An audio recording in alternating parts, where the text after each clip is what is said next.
Dear friends, ಇವತ್ತು ನಮ್ಮ ಯುವ ಜನತೆಗೆ ನಾನು ಒಂದು ಕಿವಿ ಮಾತನ್ನು ಹೇಳ್ತಾ ಇದ್ದೀನಿ. ಇದು ನಿನ್ನೆ ದಿವಸ ಗಣಪತಿ ಹಬ್ಬದ ವಿಸರ್ಜನಾ ಸಂದರ್ಭದಲ್ಲಿ ಈ ಕೆರೂರಿನ ಯುವಕ ಆ ಡಿಜೆ ಸೌಂಡಿನ ಮುಂದ್ಗಡೆ, ಆ ಸೌಂಡ್ ಬಾಕ್ಸ್ ಮುಂದ್ಗಡೆ ಹೋಗಿ ನಿಂತುಕೊಂಡಿದ್ದಾನೆ. ಕೇವಲ ಒಂದು 15-20 ನಿಮಿಷ ನಿಂತುಕೊಂಡಿದ್ದಾನೆ.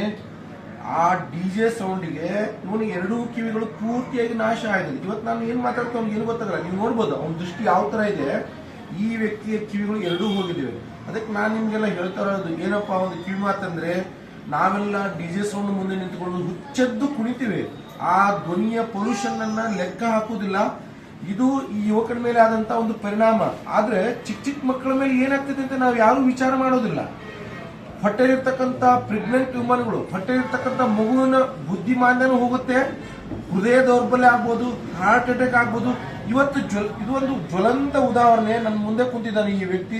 ಅವನು ಎರಡೂ ಕಿವಿಗಳು 95% ಹೋಗಿದೆ, ಕೇವಲ 5% ಅವ್ನು ಜೋರಾಗಿ ಮಾತಾಡಿದ್ರೆ ಮಾತ್ರ ಕೇಳುತ್ತೆ.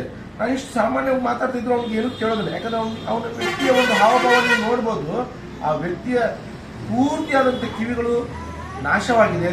ಅದಕ್ಕೆ ನಾನು ನಿಮ್ಮಲ್ಲಿ ಒಂದು ವಿನಂತಿ ಏನ್ ಮಾಡ್ಕೋತೀನಿ ಅಂತಂದ್ರೆ, ಈ ತರ ಹೆಚ್ಚೆಚ್ಚಾಗಿ ಡಿಜೆ ಸೌಂಡ್ ಅನ್ನು ಹಚ್ಕೊಂಡು ನಾಟ್ ಓನ್ಲಿ ಗಣಪತಿ ಹಬ್ಬದಲ್ಲಿ ಮಾತ್ರ ಅಲ್ಲ, ನಾವು ಉಳಿದ ಸಂದರ್ಭದಲ್ಲಿ ದೀಪಾವಳಿ ಇರ್ಬೋದು ಅಥವಾ ನಮ್ಮ ಮದುವೆ ಸಮಾರಂಭದಲ್ಲೂ